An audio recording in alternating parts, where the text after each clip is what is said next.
आज आपको कहने जा रही हूँ शिव जी की कहानी, यानी सोमवार को कही जाने वाली कहानी। एक दिन शिव जी ने पार्वती से कहा, मैं दुनिया का खेल देखने जाता हूँ। पार्वती ने कहा, मैं भी साथ चलूँगी। शिव जी ने कहा, रास्ते में भूख प्यास लगेगी तो मैं भोजन पानी कहाँ से लाऊंगा। पर पार्वती जिद पकड़ ली। तब दोनों जने नंदिया पर चढ़कर बाजार में निकले। कई जने उन्हें देखकर हंसने लगे, कहने लगे, लोग लुगाई दोनों बैठे हैं, नंदिया को बोझ मारा है। सुनकर शिव जी थोड़ा आगे जाकर पैदल चलने लगे। लोग फिर हंसने लगे, बोले, देखो खुद तो पैदल चल रहा है और पत्नी को बैल पर बैठा रखा है। आगे जाकर शिव जी तो बैल पर बैठ गए और पार्वती पैदल चलने लगी। लोग कहने लगे, देखो जोगी को, आप तो बैल पर बैठा है और पत्नी पैदल चल रही।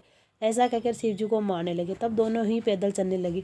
लोगों ने कहा, कैसे बेवकूफ़ है, बैल होते हुए भी पैदल चल रहे हैं। अंत में शिव जी एक पेड़ के नीचे हाथ का तकिया लगाकर सो गए।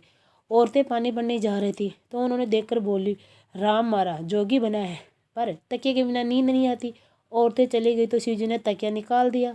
थोड़ी देर में औरतें वापस आई तो कहने लगी, जोगी बना है पर गुस्सा कितना आता है। अपने कहने से गुस्से के मारे तकिया निकाल दिया। औरतें चली गई तो शिव जी ने पार्वती से कहा, दुनिया का खेल देख, आदमी आदमी को कैसे भी जीने नहीं देता।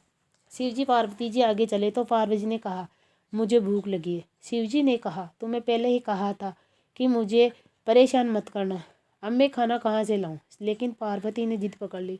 तब शिव जी पार्वती जी एक बुढ़िया के पास गए और कहा, माँ भूख लगी है, भोजन करा दे। बुढ़िया ने कहा, मेरे घर तो पूरा नहीं पड़ता, तुम्हें भोजन कहाँ से कराऊं। तब शिव जी पार्वती जी आगे चल पड़े। आगे दूसरी बुढ़िया माए के गए और वहीं कहा।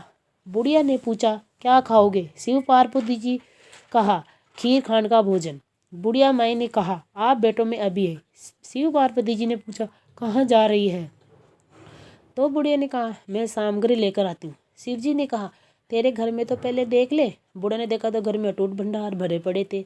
जब खाना बन गया तब बुढ़िया ने 3 थालियाँ परोसी, नांदिया की, शिव जी की और पार्वती जी की। तब शिव जी बोले, तीनों थालियाँ और परोस। बुढ़िया माई ने पूछा, कौन जिम्मेगा। शिव जी ने कहा, तेरे एक बेटे, तेरे एक बहू की और एक तेरी। तो बुढ़िया ने कहा, महाराज जी मेरे तो बेटा ही नहीं है।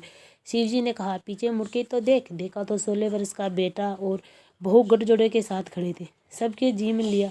शिव जी पार्वती जी घर में चले गए। बुढ़िया सब जगह प्रसाद देने लगी। वह पहली बुढ़िया के भी प्रसाद देने गई तो उसने पूछा, आज तेरे यहाँ क्या है, किस बात का प्रसाद दे रही है। तब दूसरी बुढ़िया ने सारी बात बता दी। पहली बुढ़िया ने कहा कि वो मेरे यहाँ भी आए थे, अब किधर गए। बुढ़िया ने बता दिया कि इधर गए हैं। तो पहली बुढ़िया शिव पार्वती जी के पीछे भागी और शिव जी से जाकर कहने लगी, आपने मेरा धन ले लिया और उस बुढ़िया को दे दिया। शिव जी ने कहा, मैंने तो तेरा भी कुछ नहीं लिया, पर तूने ना कही तो तेरे ना हो गई, उसने हाँ कही तो उसके धन हो गया। हे भगवान, रसियो जीमासी, उस बुढ़िया के जैसा धन दियो वैसा ही सबको देना, खाने के सुनने वाले को और हुकारा देने वाले को। जय शंकर भगवान की।